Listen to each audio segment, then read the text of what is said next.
Welcome to Dark Trail Confessions. Tonight we venture into a part of the internet that most people never dare to explore. The dark web.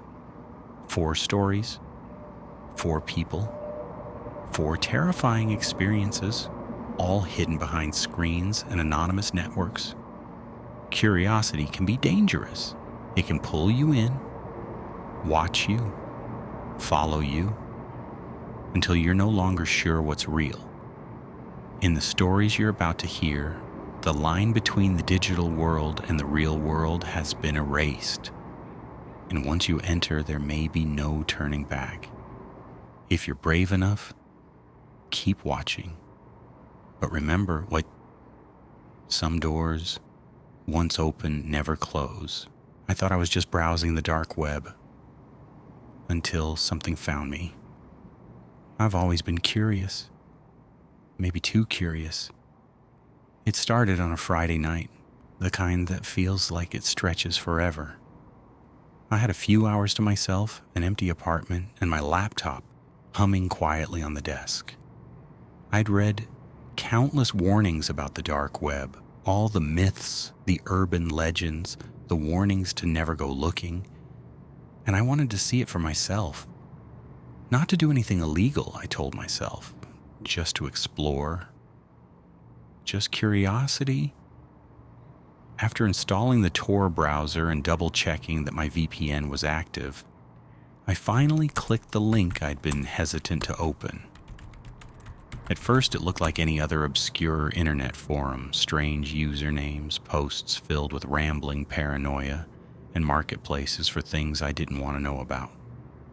I scrolled casually, telling myself I was just browsing. Then I found it. It wasn't flashy.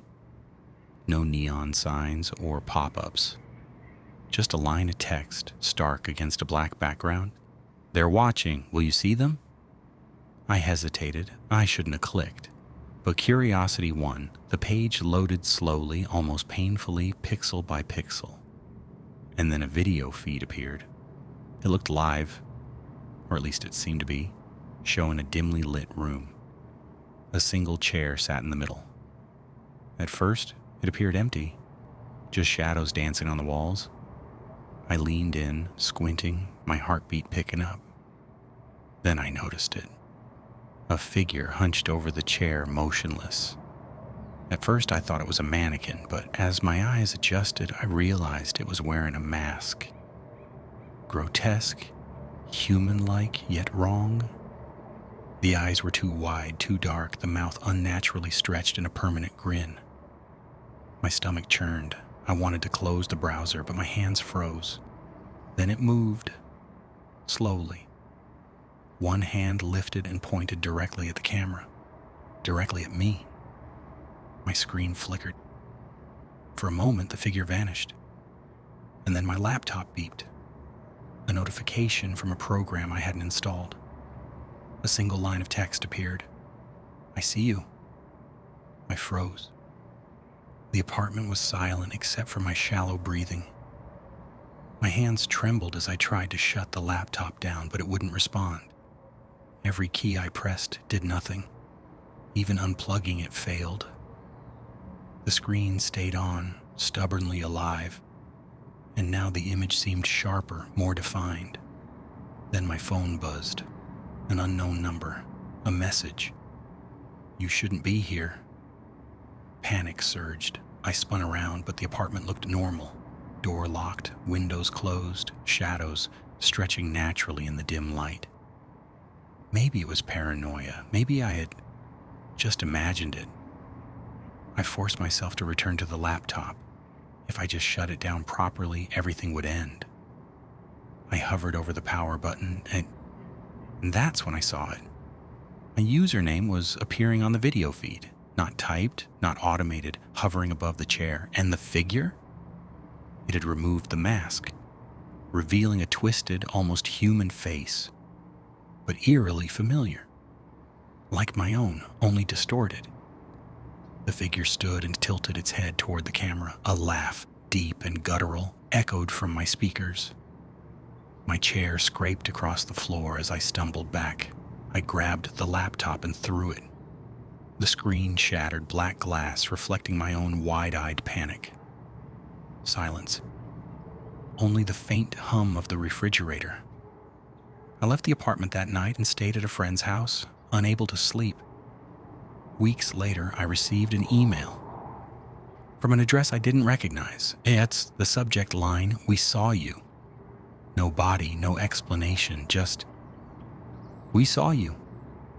Every time I think about that night, I remember the feeling of being watched, the cold knot in my stomach, the sense that curiosity had opened a door that could never be closed.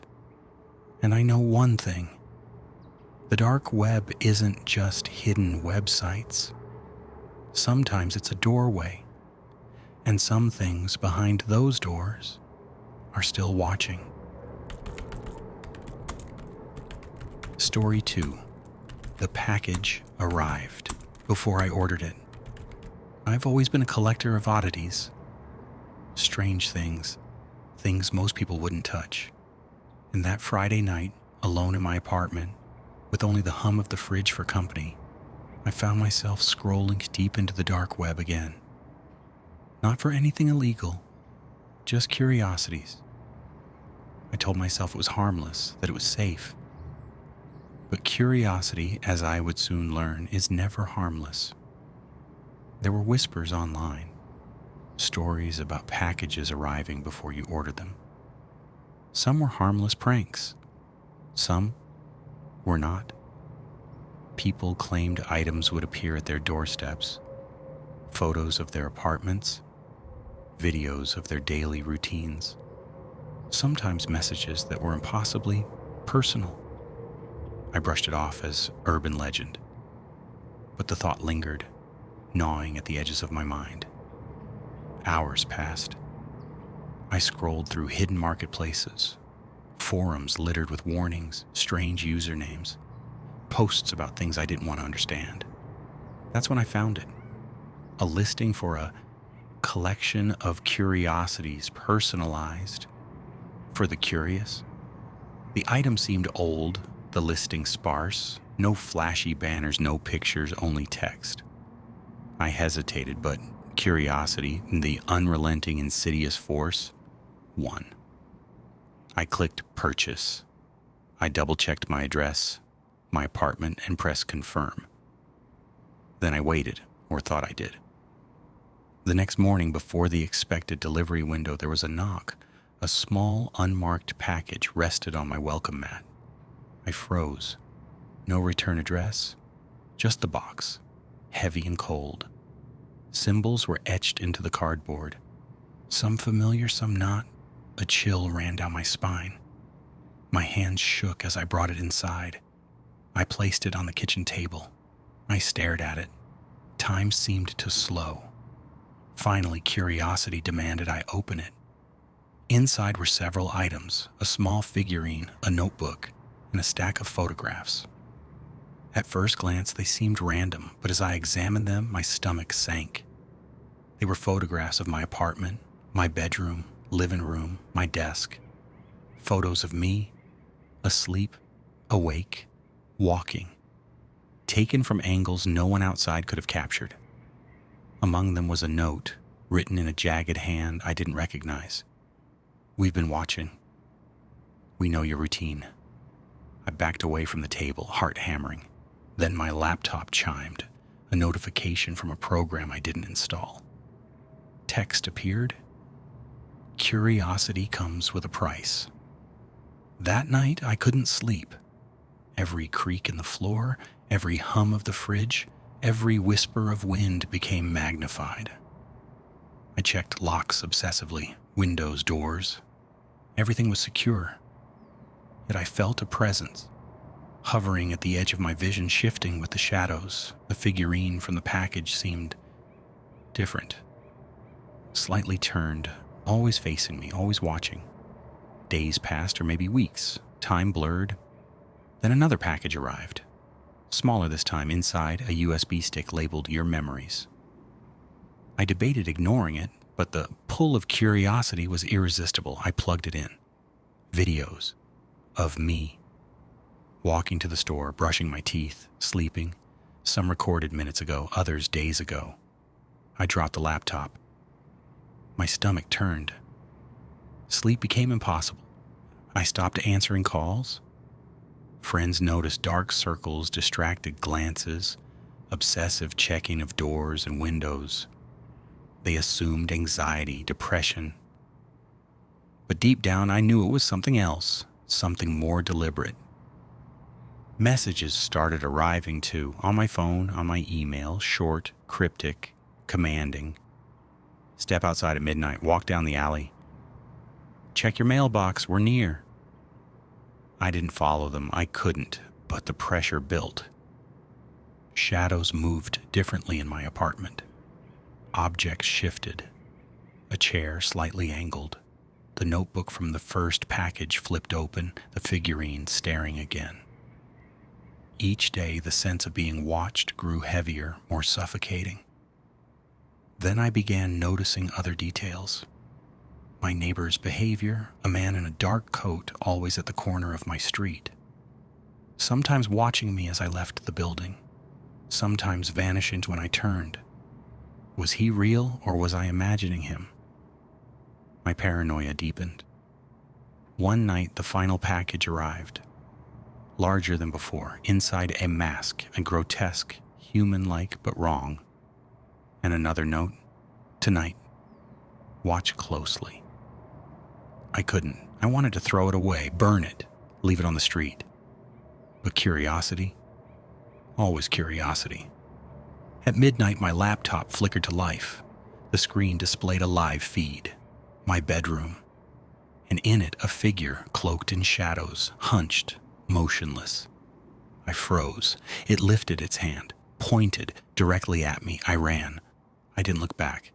The apartment, the packages, the photos, all left behind.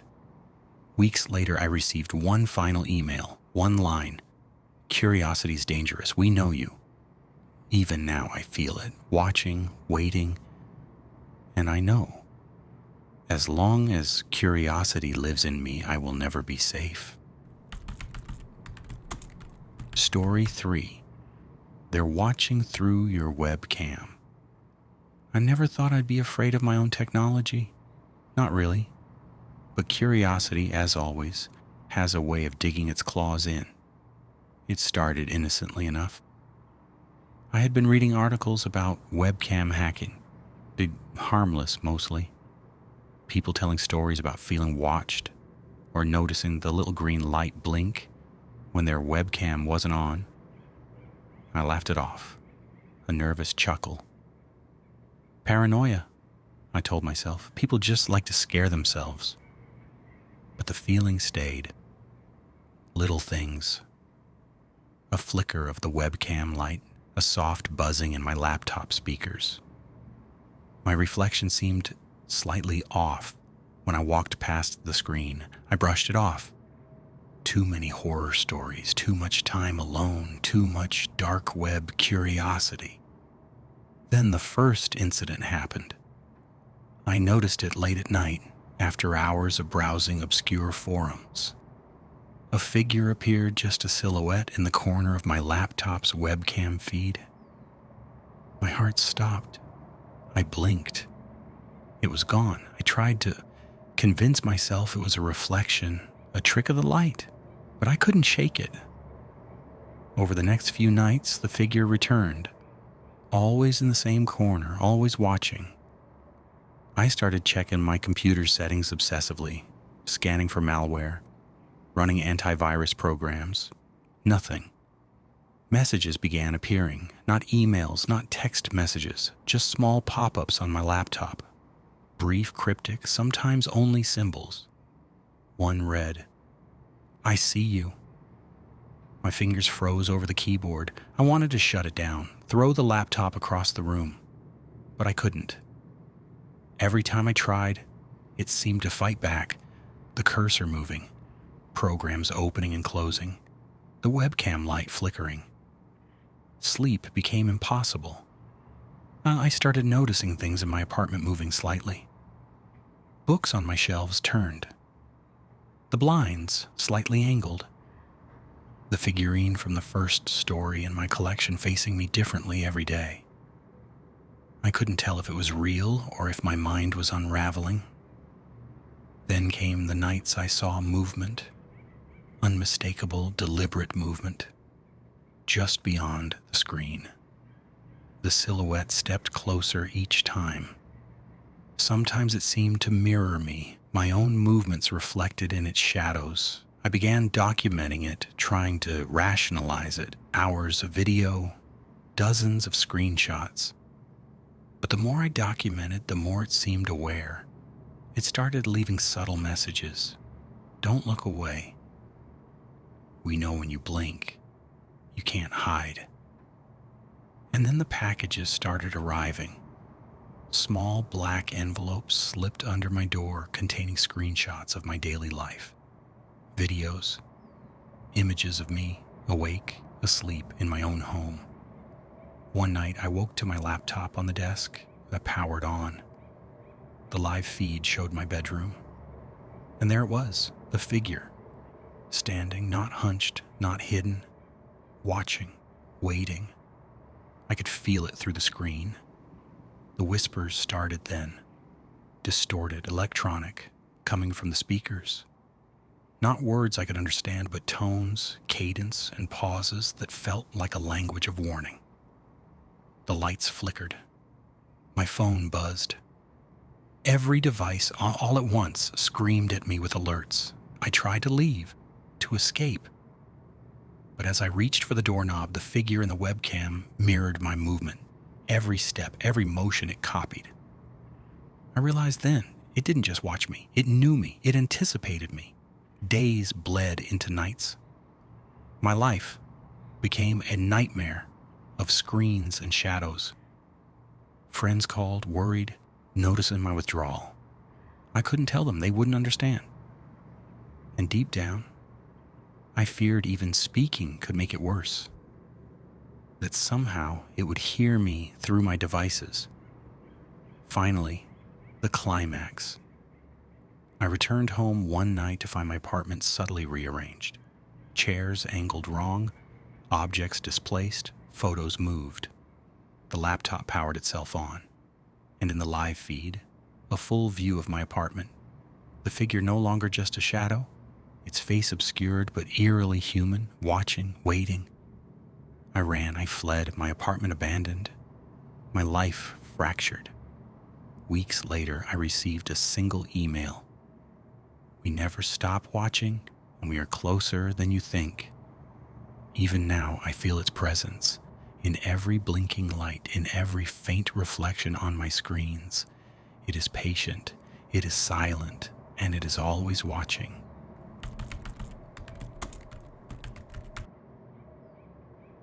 I'm writing this update to let you all know what's happened since I abandoned my apartment. I didn't want to write this. I hoped that by leaving, by disappearing quietly, whatever was watching me would lose interest. That maybe it was tied to that place, that apartment, that screen. Weeks passed after I abandoned my apartment, convinced I had escaped the figure. I moved into a smaller, cheaper place across town, far from the old neighborhood. I didn't bring anything from the old place with me. I threw it all away. The computer, the phone, every cable, every hard drive. I wanted a clean break. I thought I was safe. I thought it was over. But I was wrong. The first night here, I didn't even open the laptop. I left it closed on the desk. I slept with the lights on. Then it started happening subtly. My new laptop started turning on by itself. No notifications, no programs, just a black screen. Then the green dot of the webcam flickered. Sometime around 3 a.m., I woke up to a faint clicking sound. When I opened my eyes, the laptop was on. I hadn't touched it. The screen was black, but the webcam light was glowing, just on. No programs open, no notifications, no reason for it to be active. I closed the lid and unplugged it. My hands were shaking so badly I could barely sleep after that. The next day I told myself it was paranoia, a glitch, a coincidence. I repeated those words like a mantra, but the feeling didn't leave. That pressure, that sense of being observed, even when my back was turned. 2 nights later, I noticed something in the reflection of the dark screen. Not a clear shape, just a distortion, a silhouette where my reflection should have been. It vanished the second I focused on it. Since then, the signs have been small but consistent. Headphones picking up faint static when nothing is playing. The webcam light flickering for a split second and going dark. Doors I know I locked, sitting slightly ajar in the morning. Yesterday I received an email. No subject line, no sender name, just one sentence. We see you more clearly now. I haven't replied. I don't think replying is what they want. I don't know why it hasn't escalated the way it did before. Maybe this is part of it. Letting me think I still have some control, letting me believe I'm just imagining things. But I can feel it, the same presence, the same patience. If this is the last time you hear from me, don't assume I stopped posting because things got better. Assume the opposite. Assume that whatever was watching through that camera didn't stay trapped behind a screen. Assume it finally found a way closer. I don't know how much longer I can pretend I'm alone.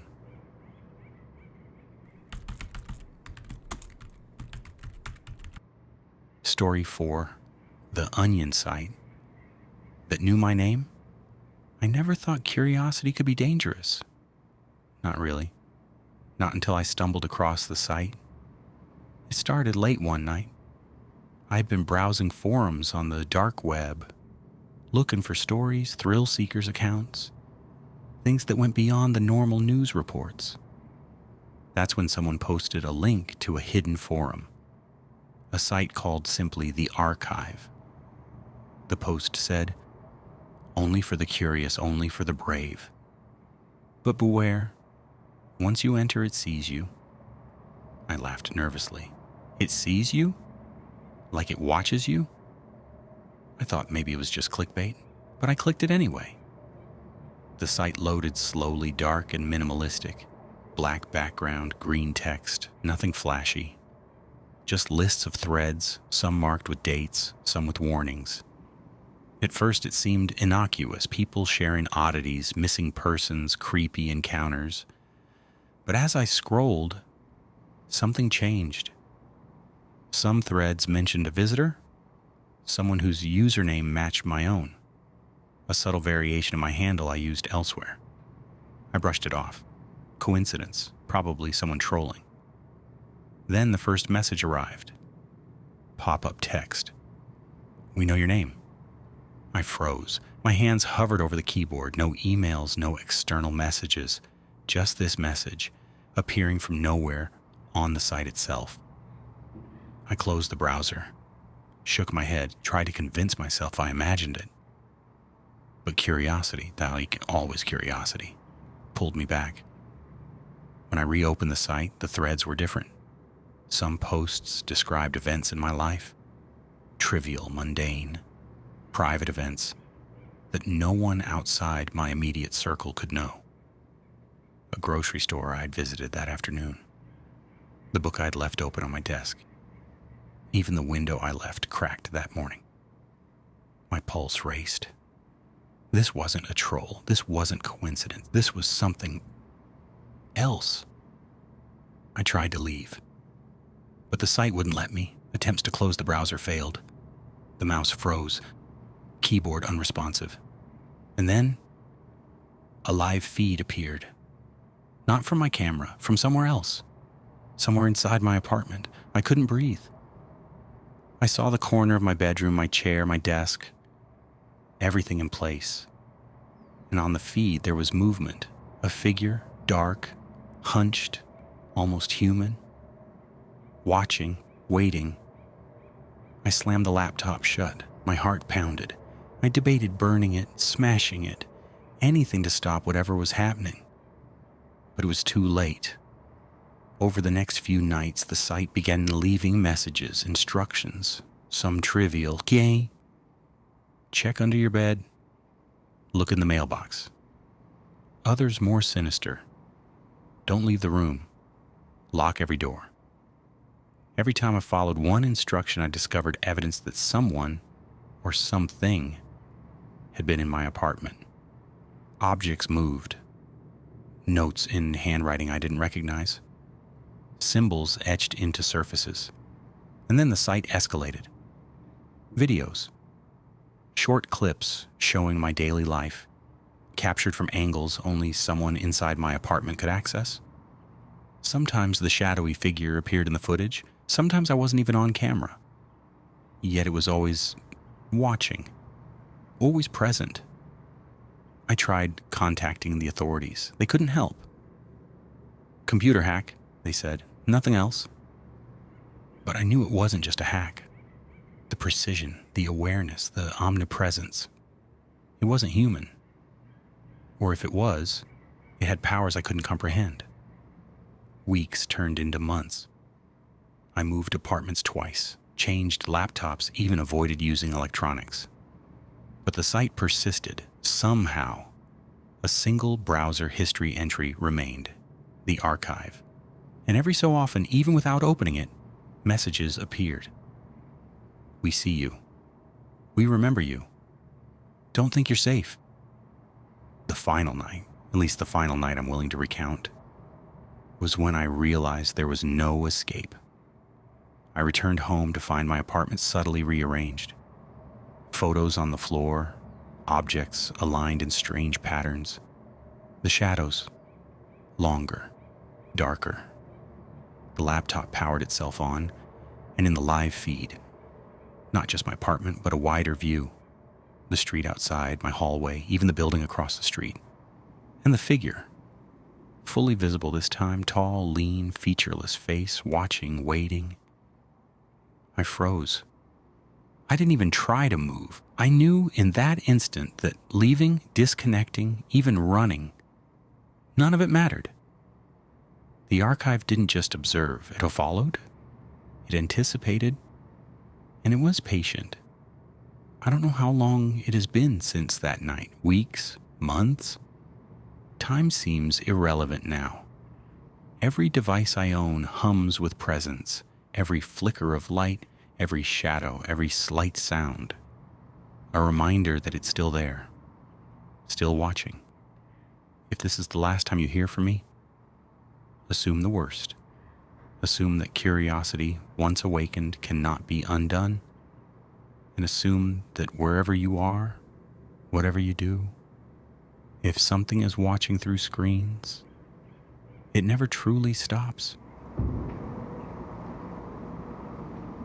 The stories you've just heard are only a glimpse of the darkness that lurks in the corners of the internet, and sometimes, in our own lives, curiosity can be dangerous. It can pull you in quietly, slowly, until you're no longer sure what's real.